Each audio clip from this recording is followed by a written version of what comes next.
you like ducks, dogs, training, deer hunting, anything outdoors, then this is the podcast for you guys. This is the Flying V Podcast. I'm Thaddeus Bash. I'm your host for this beautiful ride. I'm assisted by my co-host, Mr. Changmore Vang. You can tune in every week and join us as we talk about anything and everything under the moon that you guys want us to talk about. Some facts, some fiction, and a whole lot of opinions. I appreciate y'all for tuning in. Let's hop into it. What is going on, everyone? Welcome back to the Flying V Podcast, and welcome back to another week. First and foremost, it's just going to be me today, and our guest, Vang, is not going to be with us, unfortunately. It's not his fault at all. He has some stuff going on today, and honestly, I just didn't feel like waiting for him. I got so much stuff going on that I'm trying to get done, and the days are getting shorter. But it is September 1st, so happy hunting season to everyone. September 1st is always a great day in my books because it's really across the country. Most states open up their early goose and their dove season September 1st. Unfortunately, here in Louisiana, dove season doesn't open up till this Saturday, the 4th, and we don't have an early goose season. So it's not as exciting as it is for other people, but I still get excited about September 1st because it means good days are coming. The cold breezes in the morning should be here shortly, and the days are getting shorter. With that being said, it means my days get a lot busier because I got a lot to cram in before the sun goes down. But I appreciate y'all for checking out the podcast again this week. This week we're traveling back over to the East Coast again. We're staying up in the Northeast, and we're talking about Delaware waterfowl hunting. And it should be a pretty cool episode.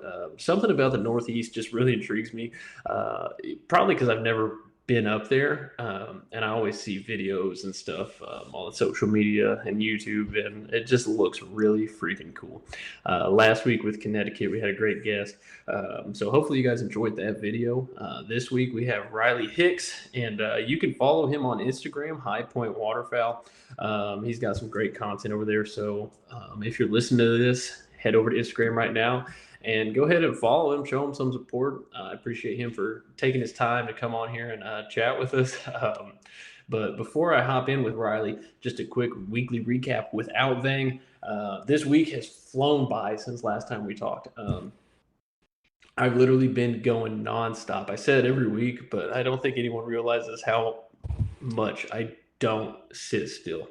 Unfortunately, I'm up and early in the morning. I'm working on stuff, get ready for work, go to work, come home from work, start working on other stuff, take a shower, eat some food, and go to bed. That is my day every day. And now that hunting season's here, it's just going to get more hectic, and I'm super pumped for it. So we actually just dropped a new video today, which you guys listening to the podcast, it'll be yesterday, but make sure to check that out as well. I got a pair of the new Avian X Powerflight Dove decoys in, and those things are freaking sweet.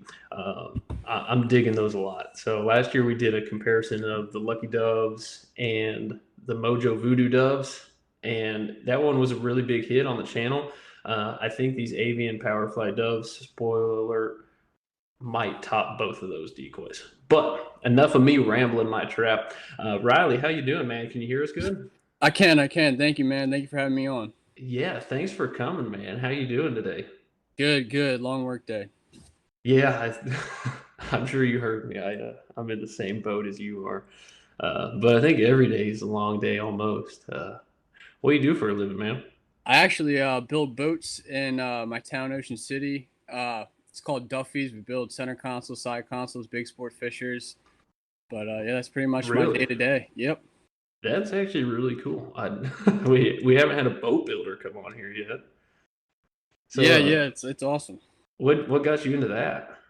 I kind of started when I was 14, 15, just finding old John boats around on Craigslist and Facebook Marketplace and whatnot, and they'd be all beat up and whatnot, and I just really enjoyed taking the time with them and restoring them and bringing them back to life and then selling them off or keeping them for myself. And I just kind of took that and went with it and figured, I'm good at this, might as well keep doing it. Yeah, that's pretty sweet. I should have had you about a year ago. I had a beat up boat that could have used some love, and I didn't have the time or the patience for it. So If only you were closer and I knew you then, I could have had a job for you. But yeah, that's awesome. So I love working with my hands. I did went to vocational school for auto body and collision repair. So I loved doing metal work, and it's a rewarding career field. I don't do that now, but that's what I wanted to do. Life changes all the time, but that's awesome, man. So where at in Delaware are you? Actually, this is what people kind of find funny. I live in Maryland, but I live like 5 minutes from the Delaware border. And I actually grew up in Delaware when I was a kid, moved to Maryland, and I just knew the land. I knew how it was laid out, and I just kind of said, I know this land a lot better than Maryland, so I'm just going to keep hunting here.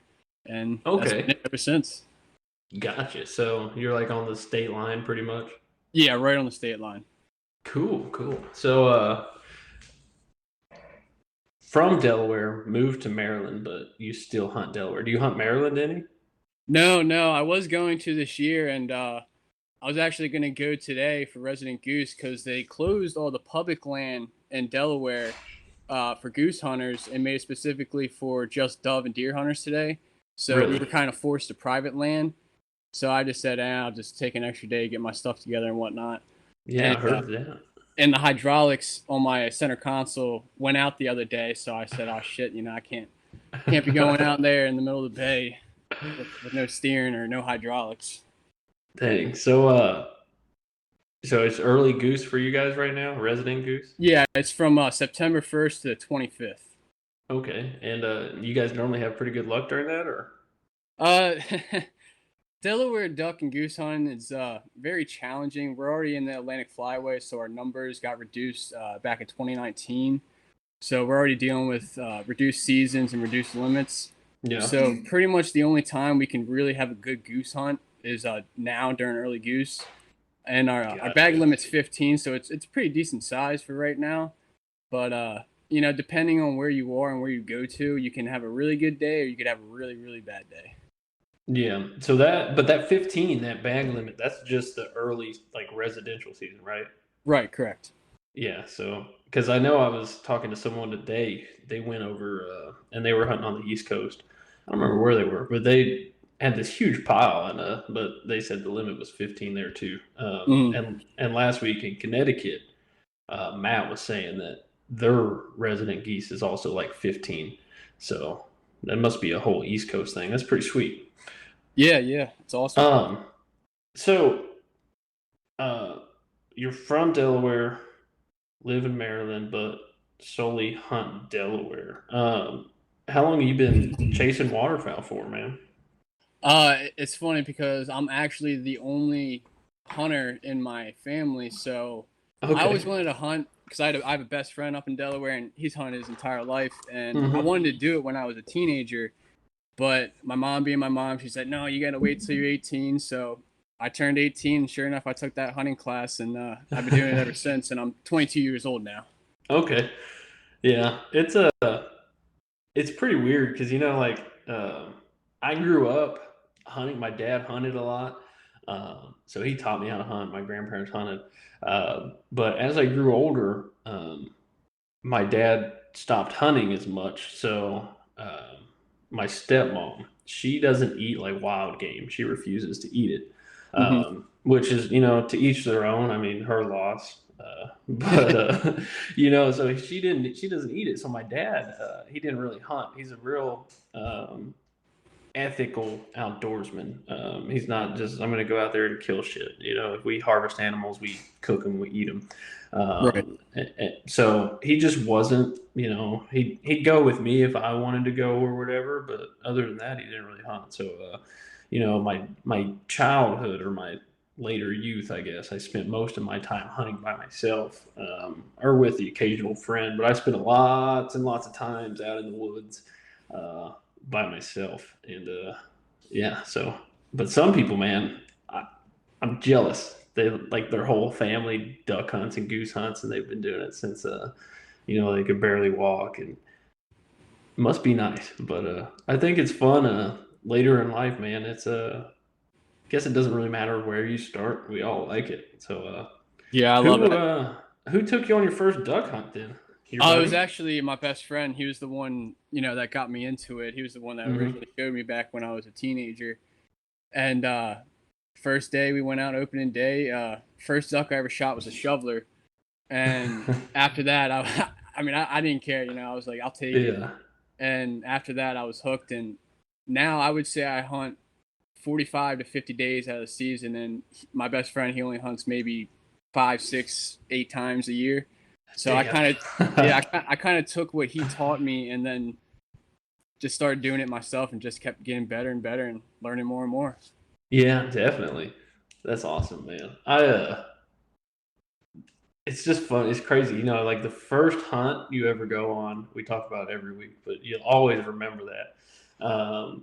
And the cool thing about it is, my favorite part about it is, man, like every week we talk to people from different states, and everyone's from all over the country, and everyone's first hunt was completely different. But at the end of the day, like that's the one thing that brings all of us together. Like you and me, we've never met before, never talked before, but we can sit down and have a conversation for hours if we wanted to. So that's what I love about waterfowl the most, is just, it doesn't matter what kind of background you come from or how you were raised or where you were raised. We all have the same kind of love for the sport. So that's awesome, man. Yeah. But, so have you hunted any other states other than Delaware? No. I'm actually going to Arkansas and Missouri this year to go. Okay. I got a buddy down there, and he's going to take me hunting down there. So I'm pretty excited for that. It'll be a change of scenery for once. Oh, dude, that's going to be a huge change of scenery. Yeah, I'm in northern Louisiana, so I'm right up on the Arkansas state line. So you're going to have fun, man. That's going to be awesome. So you've just solely hunted in Delaware. What? So first of all, Delaware is a really small state, right? Yeah, I believe we are 35 miles wide, 96 miles long.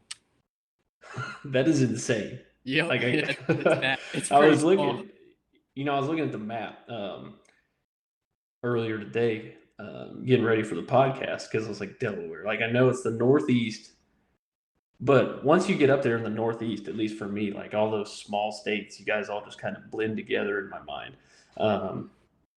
And that's just because I grew up in the Midwest, and then I've lived in the South ever since then. So it's, I don't really pay that much attention to it. But I was like, man, that's a really small state. But so you can drive across your state. Yeah. I mean, in like 30 minutes. Yeah, pretty much. I mean, I can get from where I live in Maryland to Dover, which is the capital of Delaware, within an hour.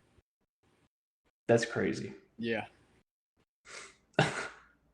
So you said 36 miles across? Just 36 miles wide, and I believe 96 miles long, if I'm correct. Yeah, that's crazy. We drive more than 36 miles just to go launch our boat in the morning. Mm-hmm. Wow. Yeah, so my next question was going to be, what's the kind of environment you have? I guess it's all got to be pretty similar with such a small state. What's most of your hunting kind of look like? Most of our hunting land is tidal water, so it's saltwater marsh, but we do have a lot of freshwater ponds, and when we do get a lot of rain, it does flood the woods a little bit. So it's not like Arkansas where you have true flooded timber, but it's our version of flooded timber. Mm-hmm. Yeah. That's so how much public land? I mean, with such a small state, I can only imagine there's not that much public land for hunting there. No, it's pretty rough. I would say maybe we have 12 to 15 pieces of public land all across the state, and I would say maybe out of those 5 you can't waterfowl hunt at. It's they post the rules every year, and it says waterfowl hunting is prohibited, even though there's plenty of fields, plenty of ponds, plenty of water for us to hunt. They favor the deer hunters more here than the waterfowl hunters, which is for sure. Especially after today, I mean, they won't let us in the public land. So how is the waterfowl community? How big is it? Is there a lot of waterfowl hunters, or is it just a few of you guys out there scrapping it out? No, there's a decent amount of waterfowl hunters. We're also really densely populated, so Yeah, especially on opening day, there's a lot of guys, and most of the public land we have here runs off a lottery system to set blinds. So you pull a number, put it in a hat, and they pull your number out, and if you didn't get lucky, you have to go home for the day because they yeah, have a certain amount of spots that they can give to you, and usually what it is three people per blind site.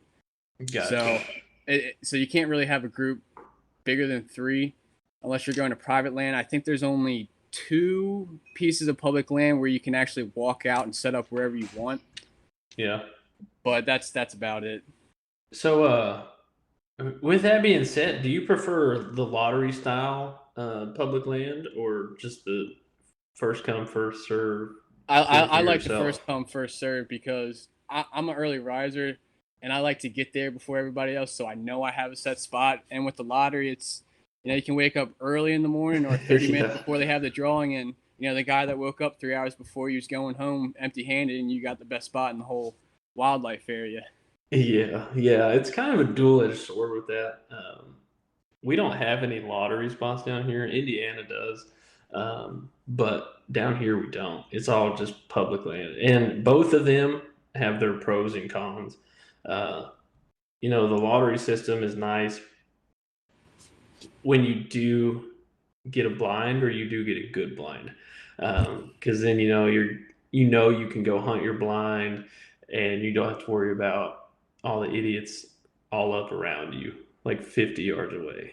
The downside is, like you said, if you show up and they're like, "Yeah, sorry, buddy, try tomorrow," that would fucking suck. Yeah, and Delaware is really, really bad about managing their blinds and where they put blinds. 2 years ago, I actually have it on GoPro video. I gotta post a video to my Instagram. We were hunting in this place called Prime Hook, and in this place, there's boating. There's a boating section where you can boat out to, and then there's a walk-in section where you have to walk in. So we went to the walk-in area. We got a spot, and we were duck hunting and whatnot, and we hear somebody shoot, and we're like, damn, that's really close. So we kept hunting, and then probably 10 minutes later, we all get peppered by this guy's shot, and we're like, what the fuck? So they have a really bad managing system, and also with the wildlife areas, it's there's a refuge manager, so he's kind of the one that has to manage all the area and whatnot. Yeah. And there's this one blind, and it's Assawoman Wildlife Area, where the blind is backwards from the field. So the blind's backed up to this really tall grass, but it's backwards. So where your seat is, you're looking at this grass, and you have to set up the decoys behind you. And so when you got to go shoot, you got to turn around and all this other crap, and it's just a mess. Yeah, that sounds about right too. So yeah, I guess that would pretty well suck, and getting turned around in the morning just to go home would piss me off. I know it would, but the positive side is when you hunt public land, like all our stuff is walk-in or public lakes or whatever. You can get there at 4 a.m. and have your decoy set up, and you're just kicked back eating breakfast, and then some guy rolls up at 6 o'clock and sets up 50 yards from you or whatever. And really, there's nothing you can do about it. You can start a fight or whatever, but people here are dicks. So that's the downside to just fend for yourself kind of public land. It has its pros and its cons. So they're both a double-edged sword. But at the end of the day, I mean, it's public land. It's free land to hunt on. So we can't really gripe that much. But do you guys hunt majority public land, or do you have private land spots, or is it kind of split? Or yeah, we have a couple private land spots, but a big problem with Delaware is, I mean, farms that I've hunted to this day, are being turned into communities and all this other stuff because Yeah. all these farmers are getting to that age where they're getting sick or they're dying, and their children and their grandchildren go, well, we can sell it to this developing company for millions of dollars. Why sell it to another farmer when we can make a lot of money? So they sell the farms, and it's taken away a lot of the feed, a lot of ponds, a lot of just areas that the birds would hang out. And we're suffering. I see it every year, just less and less and less birds every single year. Yeah, definitely. Because eventually, they're going to get to the point where they're just going to fly right over Delaware because they have no reason to be there. Exactly. So yeah, I could definitely see how that sucks. So do you hunt a lot of like coastal stuff? Do you hunt? Do you guys get like sea ducks and stuff up there? Or? Yeah. The one thing that's pretty good down here is the sea duck hunting, the brant hunting. We have I think it's a 5 bird limit here for sea ducks. We don't get any eiders. It's mainly scoters and whatnot. Yeah. But we do get the occasional eider. We get some squalls and whatnot. But personally, I like hunting tidal waters, and I really, really, really enjoy hunting brant. It's probably one of my favorite things to hunt down here. Yeah, dude. I that's on my bucket list of things to do. And I've never got the chance. I've never even got the opportunity to take the chance to do it. So that's in my future. I don't know how far out my future it is, but we've talked to a couple people now through this series that get to hunt sea ducks and brant. And oh, dude, it's every episode we talk about it, I just get more excited for it. Yeah, the hunting's good down here for brant because not a lot of people really know where they are, nor do a lot of people really hunt them, so they're not pressured a lot. And I have this one spot. I'm not gonna give it away just in case anyone's listening, but I got this one spot. Every year, man, I have this spot to myself, and I put 6 brant decoys out, and I've had hundreds in my spread. There's a video on my Instagram of it of last year, and I've gotten a lot of banded birds from it, a lot of banded brant out there.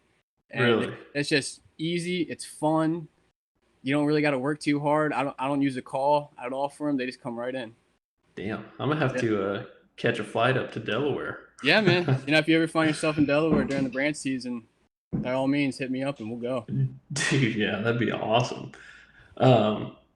So do you guys chase sea ducks more, or are you more focused on geese or puddle ducks, or what's your main focal point during waterfowl season? Me personally, it'd probably be brant and puddle ducks. Yeah. I know a lot of guides that do strictly sea duck hunting. I've never been personally. I want to go, but I just never had the time for it. Yeah. But our puddle ducks are thin and few. We don't really get a lot of mallards. We have a lot of black ducks here, and we get a lot of teal, but that's it. The occasional pintail, the occasional widgeon, but gotcha. I mean, the past 5 years that I've hunted, I've killed 2 mallards. Yeah, no, you don't gotta tell me, man. Where I'm at in Louisiana, we don't really get any mallards either. It is what it is. I don't complain, especially if you're shooting black ducks and teal. I mean, I'm sure we talked about it last week because in Connecticut they get a lot of black ducks. I'm sure like a black duck is nothing to you, but to a guy like me who's never shot a black duck, I envy you guys who just get to shoot them every day. Oh, they're beautiful. So you said mainly you get black ducks and teal, and do you get more green or more blue wings, or is it kind of a mix over there? Or? More green wings, the occasional blue wing. I've never personally shot one. I know guys who have, but mainly green wings. Well, there's nothing wrong with that, man. That's one of the better eating ducks. Oh yeah, I love them. What do you guys have an early teal season up there? Yeah, it opens on the 12th and it stays open through the 30th. Okay, yeah. So you plan on doing some teal hunting here? The thing is, we don't really get that many teal down here in September. Okay, yeah. Yeah, I mean they're out there, but you really got to find them and be in the right spot. And you got your early goose going on, so. Yeah, I'd rather goose hunt because we only get a 30-day goose season for migratory, and our limit's 1 per day. And I know a lot of guys when they really? When they switch to limit, they sold their goose decoys because they said, it's not even worth going. You get 5 guys, hell, even 10 guys out there, you shoot one bird each, that's kind of, I'll go maybe once or twice during the 30-day season, but I primarily focus on brant and puddle ducks. Yeah, no. So down here, like our Canada limit is 1 as well, and they'll do an early goose season here, like 2 weeks before duck season. But I'm pretty sure you can only kill 1 or 2 Canadas. Like it's really, I mean, it's just not to be greedy, but to shoot, if there's 3 of us to shoot 3 geese is just not worth the time and money to go out there. Yeah. And we really don't get Canadas here anyway. At least no migratory ones. If we do, it's they're people's farm ducks or farm geese. So we don't get them. I miss goose hunting. I love goose hunting. I'd almost rather hunt geese than ducks, but we just don't get the chance to down here. So my plan, hopefully, is to go up north this year and get on some geese. But you know how life happens. So Yep. So what duck do you kill the most then out of everything? What's probably your most bagged bird? It's gonna be a little embarrassing, but because I primarily hunt tidal waters, buffleheads and hooded mergansers. Okay, yeah. No, I mean, I don't judge, man. I shoot everything. I don't discriminate against ducks at all. But so that's mainly what you kill, is just buffleheads? Yeah, I mean, we have an abundance of them. It's crazy. They're everywhere down here. So what other what other divers do you guys get? During the late season, we get redheads and canvasback here and there, but I haven't really seen too many over the years. They are out there, but primarily it's just buffleheads. Yeah, so you guys are really kind of limited in what you guys kind of see when you're out there, huh? Oh yeah, we are very, very limited here. Well, I mean, at least you don't have to worry about IDing birds. I mean, it's pretty it should be pretty cut and dry for you. Yeah, it's pretty easy. The occasional pintail really makes our day down here. It's like a boy on Christmas. It's awesome, but oh yeah, definitely. Even then, it's few and thin. Well, I'm sure when a pintail starts flying into your decoys, I mean, you have no doubt in your mind what that sucker is, right? Oh yeah, 100%. So, when you hunt, do you hunt solo, or do you got a group of guys you go with, or? I prefer to hunt solo. The way I think about it, because I have hunted with the guys before, and I've hunted with a lot of guys before, and the more people, the more problems is the way I like to look at it.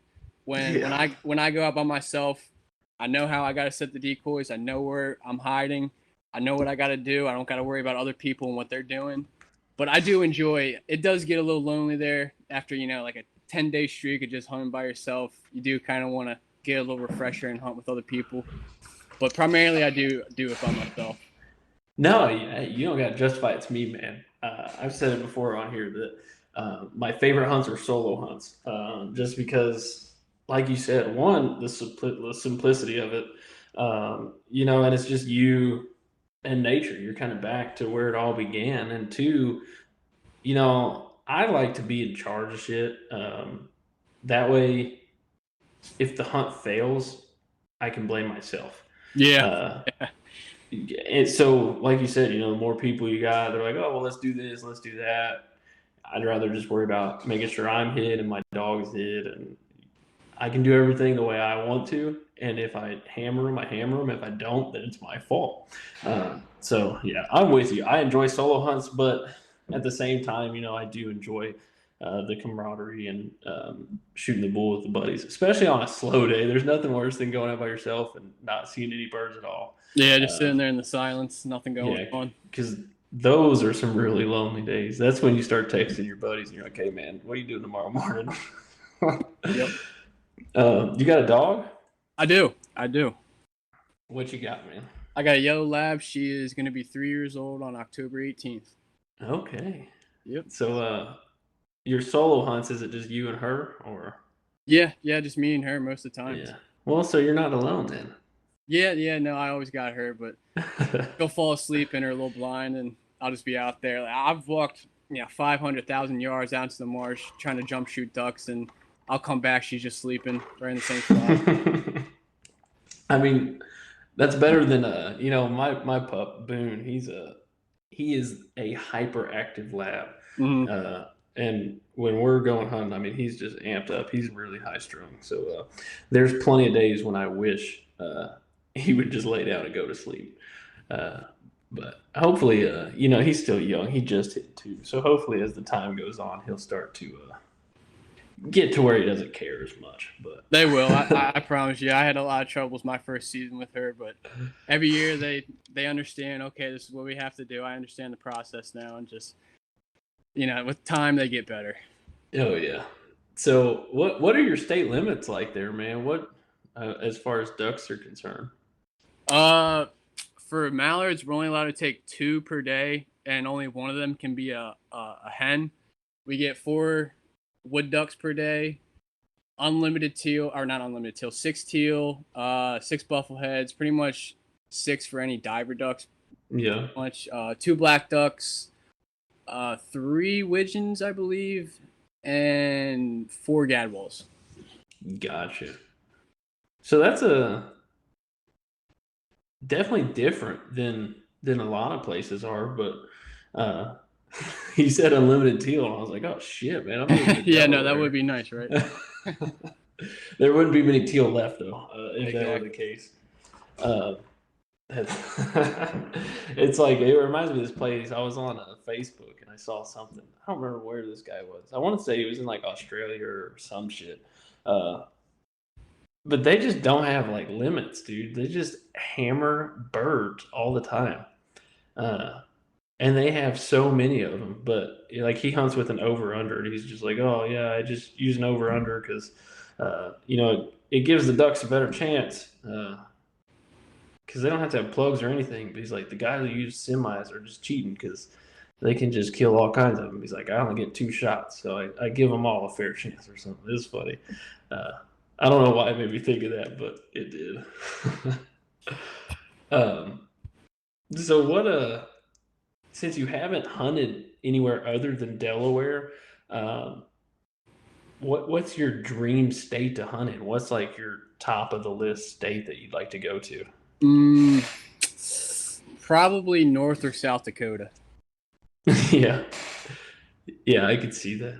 You always, you always see on social media how banging the Dakotas are during duck season, and you see the videos, dude, and it's almost like mind blowing because I've never really been in a real predominant flyway like that where you see thousands and thousands and thousands of birds every day.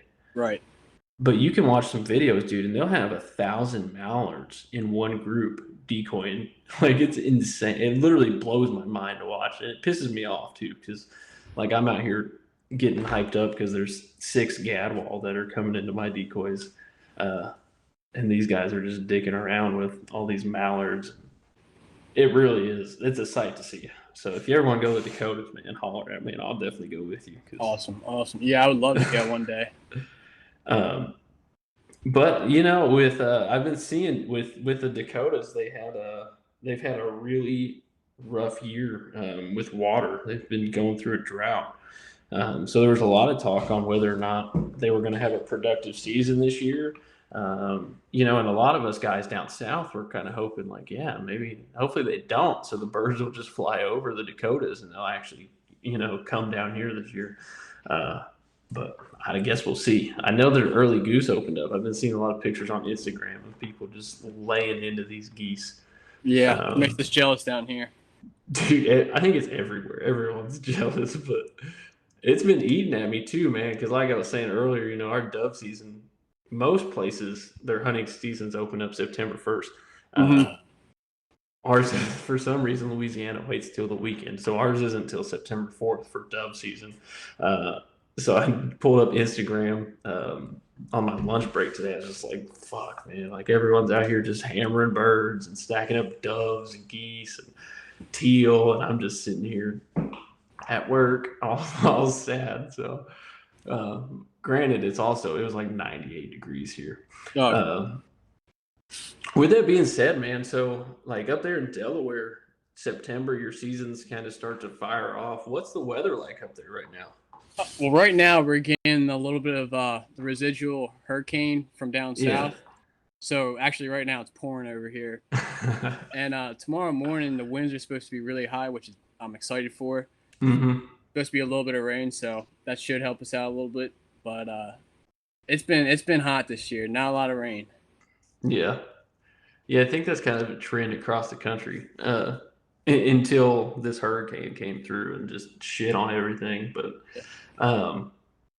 so what are your seasons? Kind of how long do your seasons run, and what are they, or just kind of a rough timeline? From September 1st, there's usually something always open. We do take a 3-week break after September until opening day of ducks. But after that, it's just 2-week splits until, if you include snow geese, until April 12th or 13th, we pretty much have something open. Do you guys get a lot of snow geese up there? Oh, yeah. That's one thing we don't have a problem with. We get a ton of snow geese. Really? Like hundreds of thousands every year on the dot.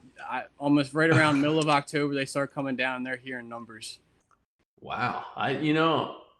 I don't know why I never thought Delaware would. I guess probably because I didn't even really know where Delaware was. But I did not expect Delaware to be loaded with snows. So do you do a lot of snow hunting up there? Or? Actually, I'll tell you what. Not a lot of people snow goose down here. I don't know why. I do. I went a couple times last year. Didn't really have much luck. But not a lot of guys do. I don't know why. Really? Yeah. And dude, if I had them in that number like that I probably would just solely snow goose hunt. That's crazy. Yeah, there's a lot down here, and I've maybe seen 5 guys in a field over the past couple years actually targeting snow geese.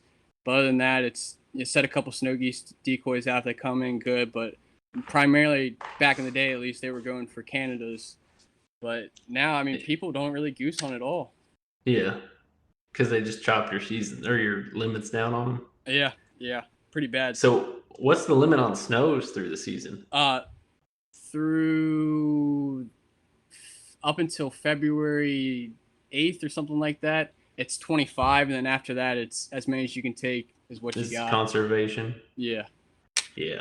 I don't know. I'm sorry, but I'd probably just be a snow goose hunter if I was up there. Then, that's wild. So you work on boats. But yeah. How many boats do you have then? Personally, or at the company? Personally. One. I got my John boat and then I got my center console. But okay. I just restored a 1980s Low John last year, and getting the motor and everything right. So hopefully by opening day of ducks, it should be ready to go.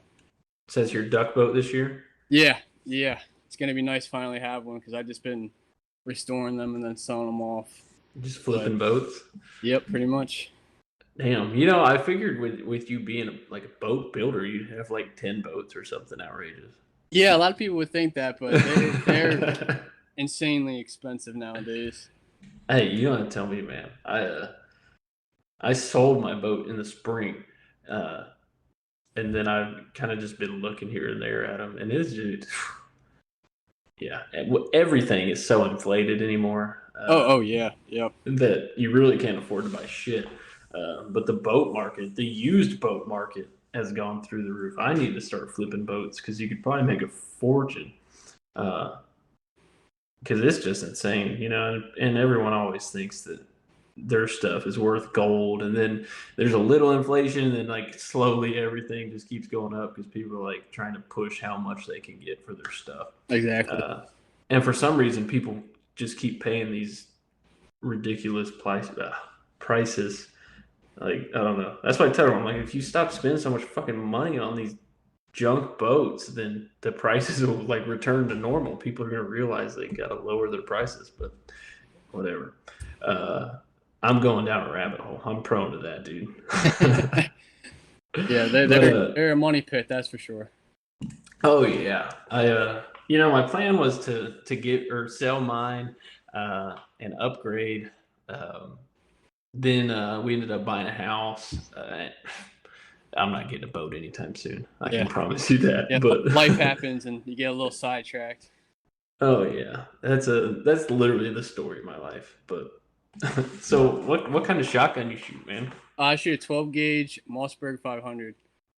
Just keeping it simple. OG. Yep, I'm a very simple guy, except when it comes to my decoys. I like to spend a little extra than I should, but I don't really care. So what? Well, with that being said, what kind of decoys you run?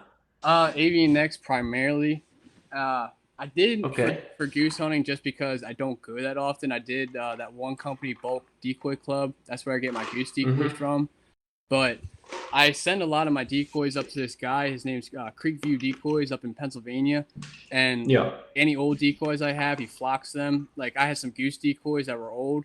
I was like, hey man, can you turn these into Brant? And he was like, yeah man, and turned them into Brant, and now I got them. Hell yeah. That's I'm kind of in the same boat. I don't know. I'm weird. I'll spend money on decoys, on certain decoys. I don't know. I don't know. The way my brain works sometimes it confuses me, but I do value a good decoy. I picked up some lifetime decoys right at the start of last year. Some of their flocked head mallards and some of their widgeon, and by far the lightest decoy I've ever seen, and super tough. And they look stellar. They're great looking decoys, but man, they come at a freaking price. So I told myself, like, well, I'm gonna order some more next year.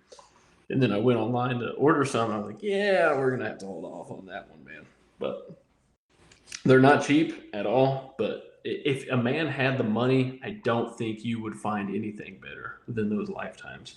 I have tons of avians in my spread, though. I have like 2 or 3 dozen avian teal and some wood ducks, and I love them. They held up great, and their price is a lot more user friendly than those lifetime decoys are. But avians still are not cheap decoys either. No, they're not. Trust me. My old lady, every time I get new decoys, oh, how much did you pay for those? I'm like, oh God, here we go. Just sneak them in, man. You just gotta. You just gotta find a way to throw them with the rest of them. You'd be like, oh, did you get new decoys? I'm like, no, those are the same ones from last year. No, I just washed them off. Yeah, exactly. That's all you do is you just gotta sneak them in and just roll it off. You'll be all right. But back to the shotgun. So we ask everyone these questions. I just like kind of seeing if you're feeling out what everyone's flavor is. But what kind of shells do you shoot? Well, it's only chambered for 3-inch and 2 3/4. So I usually almost all the time shoot 3-inch shells. Depending on what I'm shooting, shot size difference and whatnot. But primarily my favorite shot, honestly, for everything, 2-shot, even for geese, it can put them down. Yeah, definitely. Especially if your shot placement is good, you'll fold them up. Do you don't have a favorite brand or anything, or are you just kind of a whatever I grab, I shoot kind of guy? With my shotgun, Winchester works the best. Last year on opening day, I shot Federal, and every single shot, it was just a hair too long, and it wouldn't eject each time. So I was pretty much a one-shot chum. And really? Yeah, it was horrible. It was horrible. It's funny you say that, dude, because I have my training gun I use for dog training is a Mossberg 500, and I think the first shotgun I ever had was a Mossberg 500. That's what I grew up on. A lot of people are Remington guys. I grew up on a Mossberg. Never had any issues out of it. The first shotgun I ever bought myself was a Mossberg 500 because that's all I'd ever known. They're great guns. They're reliable. But my training gun, I shoot Fiocchi poppers, and they like in my mag tube, it's like they're just a hair too small. So they'll just like eject themselves or like pop out. It's so weird. And that's the only shell that I have issues with. So it is pretty trippy how different guns or different shells like just legit don't fucking work in some guns. Yeah. But I do love my Mossberg. That's my backup gun. That thing is a freaking workhorse. And that's one of the nice things about it too, is, you know, if you need something that's going to shoot every time and chamber a new shell every time, that's your way to go. But I switched over to a semi gun, and now I'm kind of spoiled with it. So that's what I'm still rocking. But I like the pump guns just for the fact I feel like I save more shells when I use a pump gun. Yeah, it kind of gives you that, you know, that second to readjust and whatnot. That, and you start thinking about what you're shooting. You know, if you can just rip off 3 shots, I mean, you know, by that third shot, if you shoot 3 shots at a duck, that third shot, that duck's probably well out of range. So when you're racking your pump gun, you rack it back, and you're like, yeah, it's too far. Like you said, you get that second or so, just time to really kind of reset yourself. Like, maybe I shouldn't squeeze off another $1. Right. But so I got one question for you. Well, actually, I almost forgot. I got 2 more questions for you, man. This question is from Vang. He asks everyone this: what is your go-to duck recipe, or goose, or brant? What's your go-to recipe? With geese, Canada geese, just like a steak, marinate it, put some Weber's or whatever, I forget what it's called, just some grills, some steak seasoning on there. That's how I like to treat those. With brant, they eat a lot of seaweed and eelgrass, so the way I like to explain it, if you eat it just straight up breast, whatnot, it kind of tastes like the smell of low tide, which is really disgusting. So you kind of want to mix it with stuff, make some sausages out of it, and then it's pretty good. And then with mallards or any puddle duck, skin on, you know, just simple seasoning, pepper, salt, keep it simple. That's right. It sounds like that's how you roll, man. Yeah, I'm a very simple guy. I like to keep it simple. Simple is safe, I guess, in my eyes. But I mean, don't get me wrong. There's been plenty of times I've been shot. I've fallen to the ice by myself and almost drowned. Waders filled up with water. Almost got hypothermia. I got stuck in the mud down here is horrible. It's absolutely horrible. You take one step and you're up into your hips in mud. And there's one time I got stuck up to almost to my chest, and I was like 15 feet out from where we were set up, trying to see where the water line was. It was low tide, and I got stuck and I could not get out. I actually ripped the boot off my waders, trying to rip my feet out of this mud. And we were about like 1 second away from calling the Coast Guard or DNR to help us get us out. And my friends, they tied a rope around my waist, and they said, all right, we're going to pull you. And they pulled me out, and that was that. That's crazy. Yeah. Wow. Well, sounds like you're unlucky. Lucky and unlucky at the same time, yes. I heard that. I always say I'm unlucky because like some weird stuff happens to me. But at the end of the day, I think I have more good luck running through my life than I do bad luck. So it's just the bad things always tend to stick out more than the good things do. That's just human nature. Yeah. So my final question for you, what is your go-to duck blind snack? Oh, you know, honestly, I don't eat that much, and I think it's because of the adrenaline. I just don't get the hunger, but when I do, I used to take a thermos, and like if my mom made beef stew or soup, I go down there, fill up a thermos, get it really, really scalding hot right before I leave, put it in the thermos, and then right before shooting light, I usually snack on that. But while I'm hunting, I don't like to take my eyes off the sky. I like to stay focused, just because there's been times, you know, you look at your phone for a second and black duck or something just flies right by and you miss your chance. Well, that's how it always works, man. It doesn't matter if you're like a hawk the whole time. The second you look away, that's when something happens. Exactly. Or, you know, it never fails. You go look at your phone, or you start petting the dog, or you got to take a leak, or pull out a snack. It doesn't matter. That's when all the action happens. Yep. But I heard that, man. As long as you don't say honey buns, man, you're cool with me. No, man, I can't eat that stuff. There we go. Riley, man, I appreciate you giving me, about 45 minutes of your time tonight, and talking about Delaware. Like I said at the beginning, the Northeast is one of those places where I'm going to visit. I don't know where in the Northeast I'm going to visit. By the way, everyone's talked so far, it's everywhere's kind of got their own special little quirk. Yeah, it's so to say. It's different. I wouldn't say it's better, but it's definitely different. Oh yeah. It's very, very different than what I'm used to, for sure. But I'm excited for you to come down to the South and go to Arkansas and get on some ducks. I think you're going to have a great time, dude. And you definitely let me know how that is, because it's going to be such a huge change of scenery for you. And like I said, I grew up in the Midwest. So I remember my first time hunting down here very vividly. And my first time being out in the woods and I'm not going to spoil it for you, but you'll definitely remember it. It's a great place, and a lot of people who were born and raised down here really take it for granted, but you're going to enjoy it. So I wish you the best of luck with that, man. And again, thank you so much for coming on here. This series is great, and it's awesome to meet great dudes like you every week and kind of just talk about ducks and get excited. So you going out goose hunting tomorrow then? Oh, yeah. I'm actually, right after this, I'm going to pack my truck up, and then I'm going to make sure, because I'm going to a lottery.